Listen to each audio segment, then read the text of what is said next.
Assalamualaikum warahmatullahi wabarakatuh. Salam sejahtera untuk kita semua. Salam Om Swastiastu, Namo Buddhaya, dan salam kebajikan.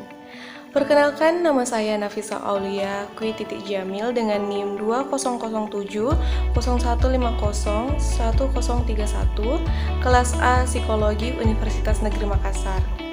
Pada kesempatan ini akan memaparkan materi terkait tugas resume bagaimana nilai dan norma konstitusional Undang-Undang Dasar Negara Republik Indonesia 1945 dan konstitusionalitas ketentuan perundang-undangan di bawah Undang-Undang Dasar dari mata kuliah Pendidikan Kewarganegaraan.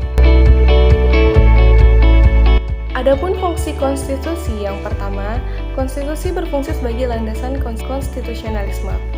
Landasan konstitusionalisme adalah landasan berdasarkan konstitusi, baik konstitusi dalam arti luas maupun konstitusi dalam arti sempit.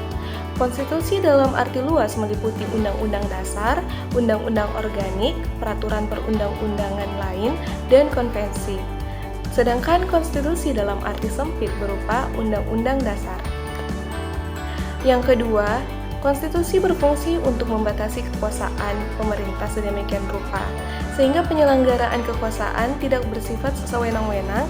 Dengan demikian diharapkan hak-hak warga negara akan lebih terlindungi.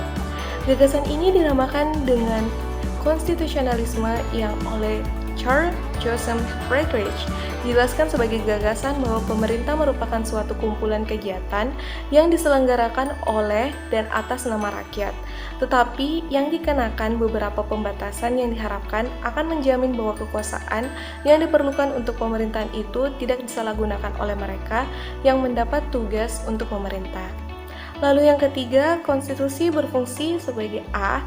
Membatasi atau mengendalikan kekuasaan penguasa agar dalam menjalankan kekuasaannya tidak sewenang-wenang terhadap rakyatnya. B. Memberi suatu kerangka dasar hukum bagi perubahan masyarakat yang dicita-citakan tahap berikutnya. C. Dijadikan landasan penyelenggaraan negara menurut suatu sistem ketatanegaraan tertentu yang dijunjung tinggi oleh semua warga negaranya. Dan D. Menjamin hak-hak asasi warga negara. Menurut Hobbes, manusia pada status naturalis bagaikan serigala, hingga timbul adagium homo homini lupus atau man is a wolf to his fellow man, artinya yang kuat mengalahkan yang lemah. Lalu timbul pandangan bellum omnium contra omnes atau perang semua lawan semua. Hidup dalam suasana demikian pada akhirnya menyadarkan manusia untuk membuat perjanjian antara sesama manusia, yang dikenal dengan istilah factum unionis. Selanjutnya timbul perjanjian rakyat menyerahkan kekuasaannya kepada penguasa untuk menjaga perjanjian rakyat yang dikenal dengan istilah factum subjectionis. Dalam bukunya yang berjudul Leviathan, yaitu pada tahun 1651, ia mengajukan suatu argumentasi tentang kewajiban politik yang disebut kontrak sosial yang mengimplikasikan pengalihan kedaulatan kepada primus inter pares yang kemudian berkuasa secara mutlak atau absolut. Primus inter pares adalah yang utama di antara sekawanan atau kumpulan atau orang terpenting dan menonjol di antara orang yang derajatnya sama. Negara dalam pandangan Hobbes cenderung seperti monster Leviathan. Pemikiran Hobbes tak lepas dari pengaruh kondisi zamannya atau zeitgeistnya, sehingga ia cenderung membela monarki absolut atau kekerajaan mutlak dengan konsep divine right yang menyatakan bahwa penguasa di bumi merupakan pilihan Tuhan, sehingga ia memiliki otoritas tidak tertandingi. Pandangan inilah yang mendorong munculnya raja-raja tiran. Dengan mengatasnamakan primus inter pares dan wakil Tuhan di bumi, mereka berkuasa sewenang-wenang dan menindas rakyat. Gagasan untuk membatasi kekuasaan raja atau dikenal dengan istilah konstitusionalisme yang mengandung arti bahwa konstitusi negara di satu sisi dimaksudkan untuk membatasi kekuasaan penyelenggara negara dan di sisi lain untuk menjamin hak-hak dasar warga negara. Seorang ahli konstitusi berkebangsaan Jepang, Naoki Kobayashi, mengungkapkan bahwa Undang-Undang Dasar membatasi dan mengendalikan kekuasaan politik untuk menjamin hak-hak rakyat.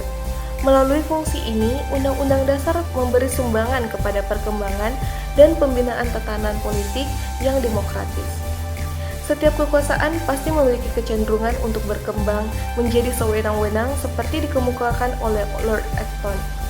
Power tends to corrupt and absolute power corrupts absolutely.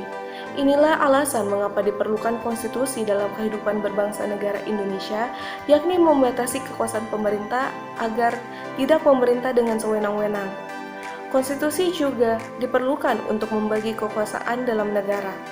Pandangan ini didasarkan pada fungsi konstitusi yang salah satu diantaranya adalah membagi kekuasaan dalam negara. Bagi mereka yang memandang negara dari sudut kekuasaan dan menganggap sebagai organisasi kekuasaan, maka konstitusi dapat dipandang sebagai lembaga atau kumpulan asas antara badan legislatif, eksekutif, dan yudikatif. Konstitusi menentukan cara-cara bagaimana pusat-pusat kekuasaan itu bekerja sama dan menyesuaikan diri satu sama lain, serta merekam hubungan-hubungan kekuasaan dalam negara. Sekian dari saya. Wassalamualaikum warahmatullahi wabarakatuh. Terima kasih.